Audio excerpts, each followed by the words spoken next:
हर रोज एक नई कहानी देखने के लिए चैनल को सब्सक्राइब करें और बेल आइकन दबाना ना भूलें। मिर्ची अपने नाम की तरह ही तीखी और तेज तर्रार लड़की थी, जिसको तीखा खाने की बहुत आदत थी। हर डिश में उसको तीखा ज्यादा चाहिए होता है।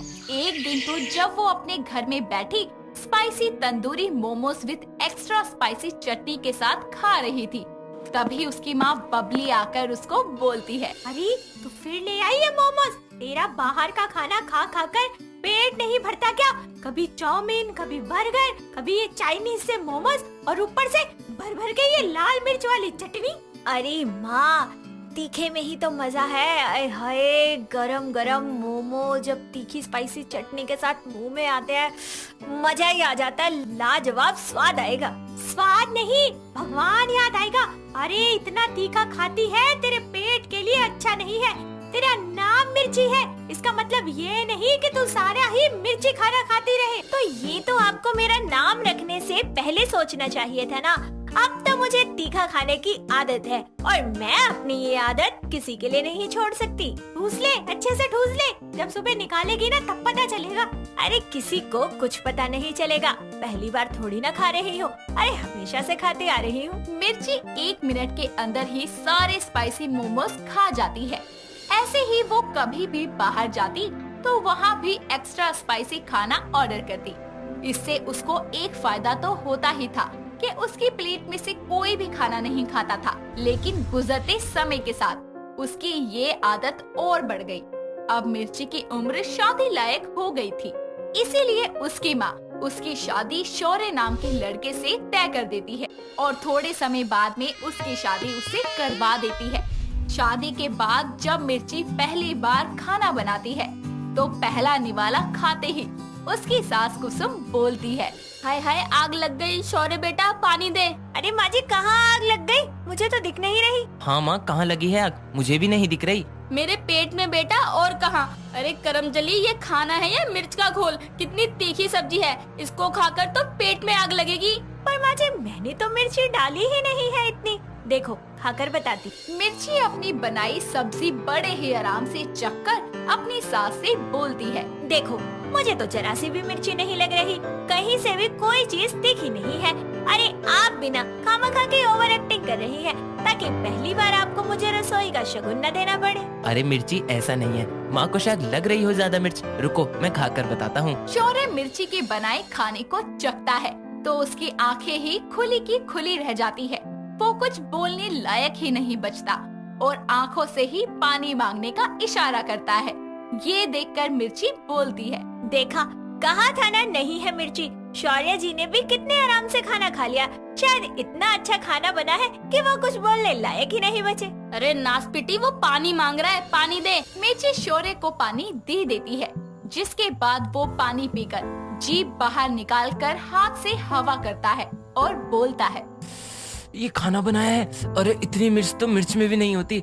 कसम से माँ, पेट में आग लग जाती है। मुझे नहीं खाना ये खाना, सारे मुंह को जलाकर रख दिया। आ बेटा, मैं तुझे दही चीनी खिलाती हूँ, ठंडक मिलेगी तेरी जीभ को। कुसुम शौर्य को दही चीनी खिला देती है, जिसको खाकर वो अपने काम पर निकल जाता है। फिर सब अपने कामों में व्यस्त हो जाते हैं। शाम होने पर मिर्ची खाना बनाने की तैयारी करती है, जिसे देखकर कुसुम उसे बोलती है, बहू सुन ले, रात के खाने में मिर्च डालने की जरूरत नहीं है। अच्छा ठीक है। मिर्ची खाना बनाती है जिसमें बिल्कुल भी मिर्च नहीं होती। वो सबको खाना खिला देती है, लेकिन खुद कुछ नहीं खाती। ये देखकर शौर्य उससे बोलता है, अरे मिर्ची, तुम खाना क्यों नहीं खा रही? शौर्य जी, मुझसे ये फीका सा खाना नहीं खाया जाएगा। मुझे हमेशा से तीखा खाने की आदत है। अच्छा, तो तुम कुछ ऑर्डर कर लो बाहर से। मैं तुमको ऐसे भूखी नहीं सोने दूंगा। इस वक्त क्या ही आएगा शौर्य जी, रहने दीजिए। एक दिन भूखा रहने से मुझे कुछ हो थोड़ी ना जाएगा। मैं सुबह खा लूंगी। ऐसे कैसे? चलो तैयार हो जाओ, हम बाहर चलते हैं कुछ खाने। जल्दी करो। मिर्ची जल्दी से तैयार होकर आती है, जिसके बाद शौर्य उसे अपनी कार में बिठाकर कुछ खाने के लिए बाहर ले जाता है। रास्ते में एक गोलगप्पे की रेड़ी देखकर मिर्ची शौर्य से बोलती है, शौर्य जी, वो देखिए गोलगप्पे, चलिए ना वही खाते हैं। इससे तुम्हारा पेट भर जाएगा। ऐसी कौन सी लड़की है जिसका गोलगप्पे खाकर पेट भर जाए? फिर भी आज रात के लिए यही काफी होंगे। ठीक है बाबा, मैं गाड़ी साइड लगाता हूँ, फिर गोलगप्पे खाते हैं। शौर्य अपनी कार को रोककर मिर्ची को गोलगप्पे वाले के पास लेके जाता है, जहाँ मिर्ची उस गोलगप्पे वाले को बोलती है, भैया जी गोलगप्पे खिला दो और एकदम बढ़िया तीखे। गोलगप्पे वाला मिर्ची को गोलगप्पे खिलाना शुरू करता है। वो एक गोलगप्पा खाती है और उस भैया से बोलती है, अरे भैया तीखा बहुत कम है, थोड़ा और लगाओ। ठीक है बहन जी। गोलगप्पे वाला उसे और तीखा गोलगप्पा खिलाता है, लेकिन वो फिर भी उससे बोलती है, अरे भैया तीखे की कमी है क्या आपके पास? तीखा बनाने को कहा है, समझ नहीं आता क्या? आपकी मिर्ची में दम ही नहीं है। अरे भैया आप एक गोलगप्पा मुझे खिलाओ, मैं बताता हूँ तीखा है या नहीं। गोलगप्पे वाला दोनों को और तीखा गोलगप्पा देता है, जिसको खाकर शौर्य की आंखों से आंसू आने लगते हैं और वो एक खाकर ही बोलता है, मिर्ची कितना तीखा है, फिर भी तुमको और तीखा खाना है। हे भगवान, भैया एक मीठी चटनी से गोलगप्पा दो जल्दी। अरे कौन से एंगल से तीखा है ये? भैया आप थोड़ा और तीखा बनाओ। गोलगप्पे वाला मिर्ची को तीखे से तीखा गोलगप्पा खिलाता है, लेकिन उसके मुंह को तीखा लगता ही नहीं है। गुस्से में गोलगप्पे वाला बोलता है, अरे बहन जी अब इससे तीखा नहीं बना सकता। अरे इतना ही तीखा खाना है तो लाल मिर्च खा लीजिए। भैया मेरे पैसे दो, मैं इनको इससे ज्यादा तीखा नहीं खिला सकता। शौर्य गोलगप्पे वाले को पैसे देकर मिर्ची को वापस कार में बैठाकर जाने लगता है। तभी मिर्ची उसे बोलती है, देखा मैंने कहा था ना कि इस टाइम कुछ नहीं मिलेगा। गोलगप्पे भी मिले तो फीके। हे भगवान, मिर्ची सच्ची तुम अपने नाम की तरह मिर्ची ही हो। तुमको तीखे में भी तीखे का स्वाद नहीं आता। इतना ज्यादा तीखा खाना भी खाना नहीं चाहिए। शौर्य जी अब मेरी जुबान को सिर्फ तीखा ही स्वाद आता है तो मैं क्या करूं? दोनों घर आते हैं। अगली सुबह मिर्ची के घर उसकी मौसी सास सुमित्रा आती है, जिसको देखकर उसकी सास बोलती है, अरे दीदी आओ, अचानक कैसे आना हुआ? अरे कुसुम, शौर्य की शादी में नहीं आ पाई थी तो सोचा चल अब मिलाती हूँ। नई बहू का चेहरा भी तो देखना था। अच्छा किया आ गई, मैं अभी मिर्ची को बुलाती हूँ। मिर्ची जरा बाहर आ, देख कौन आया है। मिर्ची बाहर आती है और अपनी मौसी सास के पैर छूकर उसका आशीर्वाद लेती है, जिसके बाद सुमित्रा बोलती है, अरे वाह, बहू तो बहुत सुंदर है। सच्ची तेरे तो भाग खुल गए कुसुम, ऐसी बहू पाकर। अच्छा बहू, तुझे खाना वाना बनाना आता है? जी माँ जी, मुझे सब बनाना आता है। रुकिए, थोड़ी देर पहले ही मैंने राजमा बनाए हैं, आप खाकर बताइए कैसे बने हैं। नहीं रहने दे बहू, क्यों मेरी जिज्जी के मुंह में आग लगाना चाहती है? अरे जिज्जी, ये इतना तीखा खाना बनाती है ना कि कानों से धुआं निकल जाता है। अरे तो क्या हुआ, मैं तीखा ही खाती हूँ। बहू तू ला, मैं बताती हूँ कैसी बनी है तेरी सब्जी। मिर्ची रसोई से राजमा की सब्जी डाल कर लाती है, जिसके बाद सुमित्रा जैसे ही एक चम्मच सब्जी खाती है, अपने दोनों कानों पर हाथ रखकर बोलती है, हाय हाय बहू, ये राजमा की सब्जी है या मिर्च की?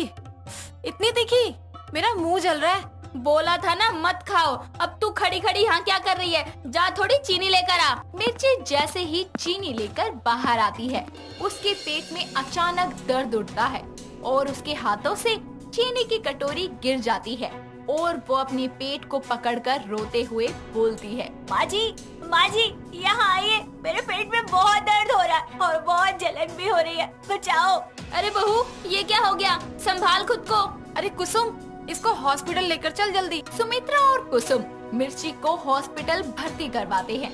कुछ देर बाद खबर मिलने पर शौर्य भी वहाँ आता है, जिसके बाद डॉक्टर उसको बताते हैं, देखिए ज्यादा तीखा खाने से इनके पेट में अल्सर की शिकायत हो गई है और अगर इन्होंने अब भी तीखा खाना नहीं छोड़ा तो ये कैंसर भी बन सकता है।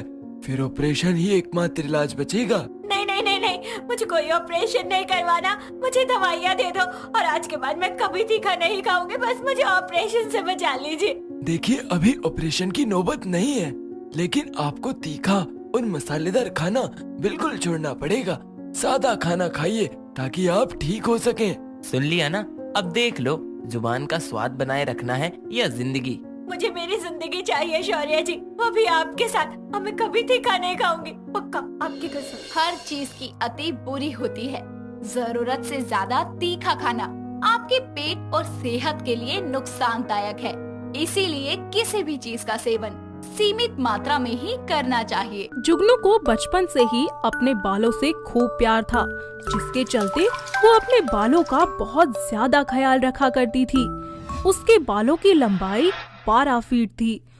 उसकी माँ शांति अपनी बेटी के लिए रिश्ते तलाश कर रही थी, लेकिन उसकी शादी के लिए जिन लड़कों का रिश्ता आता था वो उसके बालों को देखकर उसे रिजेक्ट कर देते थे, क्योंकि उन्हें ऐसी बीवी नहीं चाहिए थी जो दिन रात बस अपने बालों में ही लगी रहे।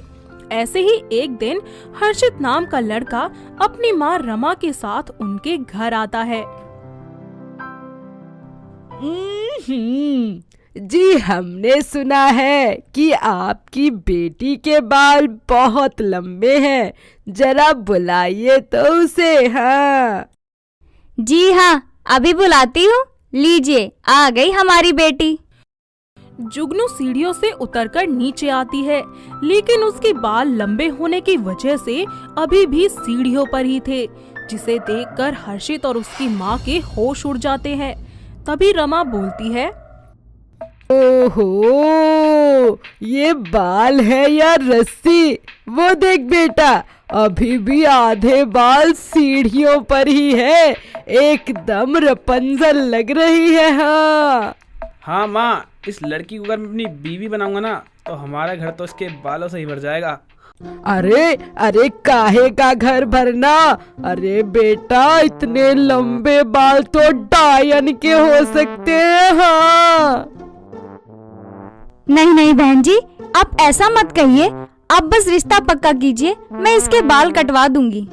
हरगिज नहीं, मैं इस डायन को अपने घर की बहू कभी नहीं बनाऊंगी। चल हर्ष बेटा, वरना ये डायन अपना जादू चला देगी। हाँ, दोनों माँ बेटा वहाँ से 9-2-11 हो जाते हैं।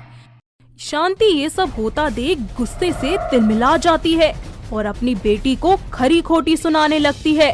वो गुस्से में हाथ में कैंची लिए जुगनू के बाल काटने ही वाली होती है कि तभी अचानक वहाँ पर जुगनू का मामा हरीश आ जाता है और शांति के हाथ से कैंची छीनकर फेंक देता है।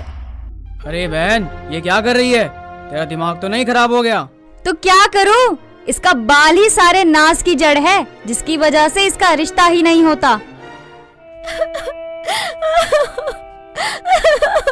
माँ आप तो जानती है ना कि मुझे मेरे लंबे बालों से कितना प्यार है, फिर भी आप ऐसे बोल रही हैं। आप क्यों चाहती है कि मैं अपने बाल कटवा दूं? अरे इसके चलते तेरी शादी ही नहीं हो रही, सारी जिंदगी इस बालों के साथ रहेगी क्या? कैसी बातें कर रही हो? बाल तो औरत की शान होती है और आप इसकी शादी की चिंता बिल्कुल मत करो। जुगनू की शादी अब मैं करवाऊंगा। तो आप कैसे करवाएंगे? अरे वो आप मुझ पर छोड़ दो। अब से जुगनू मेरे साथ मंसूरी में रहेगी। बेटा, अपना सामान बांध और तैयार हो जा। इस तरह जुगनू अपने मामा के साथ मसूरी चली जाती है। हरीश उसका कॉलेज में दाखिला करवा देता है। वहाँ भी सभी लोग जुगनू के इतने लंबे बालों को देखकर तरह तरह की बातें करते हैं। कोई उसकी तारीफ करता तो कोई हैरानी से बस देखता ही रह जाता। ऐसे ही एक दिन कॉलेज में वीर नाम का लड़का उसके बालों को देखकर कहता है, ओ तेरी, ओ भाई, बाल है या नाग? नहीं रस्सी, नहीं झाड़ू। अरे मैडम, सारा खाना अपने बालों को ही खिला देते हो क्या? जी हाँ जी, आपको कोई दिक्कत है मेरे बालों से? जी हाँ जी, बिल्कुल है। कहिए फिर क्या दिक्कत है? जी, आपके लंबे बालों के चलते हमारे कॉलेज के झाड़ू वालों का काम ठप हो गया है, क्योंकि झाड़ू तो आपके लंबे बाल ही लगा देते हैं। हे भगवान, अगर शक्ल अच्छी नहीं है तो कम से कम बात तो अच्छी कर लो। अच्छा, तो तुम ही बता दो कैसे बात करूं? तुम आगे से हटो, तुम जैसों के मुंह लगने का कोई शौक नहीं है मुझे। इतना कहकर जुगनू वहाँ से चली जाती है। वक्त बीतता जाता है। वीर जुगनू को परेशान करने का कोई मौका नहीं छोड़ता। ऐसे ही एक दिन जब जुगनू पार्क में बैठकर पढ़ाई कर रही होती है कि तभी वीर वहाँ आ जाता है और उसके बालों को एक पेड़ की डाली से बांध देता है। और जैसे ही जुगनू उठकर चलना शुरू करती है, अरे ये सब किसने किया मेरे बालों के साथ? मैंने किया है मिस खलीफा। शर्म नहीं आती ये सब करते हुए? थोड़ी तमीज है या नहीं? जी नहीं, बिल्कुल भी नहीं आती। आएगी भी कैसे, तुम तो पैदाइशी बदतमीज हो। हेलो मैडम, ज्यादा मत बोलो। हाँ तो शुरू भी तुमने ही किया था, मुझे कोई शौक नहीं है तुमसे लड़ने का। मजाक तो सारी दुनिया करती है, तो मैंने भी कर दिया। ऐसे ही आए दिन उन दोनों का झगड़ा होता ही रहता था। वक्त बीतता जाता है। एक दिन कॉलेज की तरफ से सभी स्टूडेंट्स घूमने जाते हैं, जहां सभी लोग काफी ज्यादा एंजॉय करते हैं और वीर एक पहाड़ी पर खड़ा होकर सेल्फी ले रहा होता है। तभी अचानक उसका पैर फिसल जाता है और वो खाई में गिर जाता है। साथ ही वो एक पेड़ को पकड़कर वहीं लटक जाता है। बचाओ बचाओ, कोई मुझे सुन रहा है, बचाओ, मैं यहाँ लटका हुआ हूँ। वहाँ आसपास के सभी लोग जमा हो जाते हैं जो उसकी मदद करने की कोशिश करते हैं, पर वो लोग कुछ कर ही नहीं पाते। तभी वहाँ जुगनू आ जाती है और वीर को ऐसे देखकर कहती है, अरे अरे अरे, तुम वहाँ क्या कर रहे हो?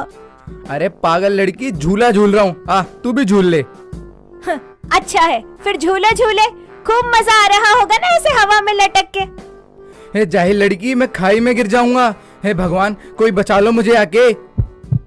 थोड़ी देर सोचने के बाद जुगनू को एक आइडिया आता है और वो अपने बालों को खाई में लटका देती है और कहती है, वीर, मेरे लंबे बालों को रस्सी समझ के पकड़ लो और ऊपर आने की कोशिश करो। अरे ये बाल किसे कैसे पकड़ लूं? तुम खींच पाओगी मुझे, या फिर मैं गिर गया तो? देखो, पकड़कर वापस आना है तो आओ, वरना वहीं रहो और झूला झूलते रहो। नहीं नहीं, आ रहा हूँ मैं, एक मिनट। थोड़ी ही देर बाद वो अपने बालों के बल से उसे ऊपर खींच लेती है और उसकी जान बचा लेती है। वीर उसे बहुत ही प्यार से धन्यवाद करता है और दोनों में बहुत अच्छी दोस्ती हो जाती है। समय बीतने लगता है। धीरे धीरे वीर जुगनू से प्यार करने लगता है और एक दिन उसे अपने दिल की बात बताने का फैसला करता है। वो हाथ में फूल लिए उसके पास जाता है और घुटनों के बल बैठकर उसे प्रपोज करता है। जुगनू, मैं जानता हूँ आज तक मैंने तुम्हारे साथ बहुत गलत किया, तुम्हारा बहुत मजाक बनाया, पर अब मैं चाहकर भी तुमसे अलग नहीं रह सकता, क्योंकि मैं तुमसे बहुत प्यार करता हूँ मेरी टिमटिमाती जुगनू। हैं? ये कब हो गया? अरे तुम में इतना बदलाव कैसे आ गया? कब? कैसे? जब से तुमने मेरी जान बचाई है। अच्छा सोच लो, फिर तुम्हें मेरे साथ साथ मेरे लंबे बालों को भी झेलना पड़ेगा, जो तुम्हें पसंद नहीं है। मैंने सोच लिया यार, मुझे तुम और तुम्हारे बाल बहुत पसंद है, प्लीज हाँ कर दो ना यार। पागल हो क्या? मैं भी तुमसे बहुत प्यार करती हूँ और मुझे ना तुमसे लड़ने में बड़ा मजा आता है।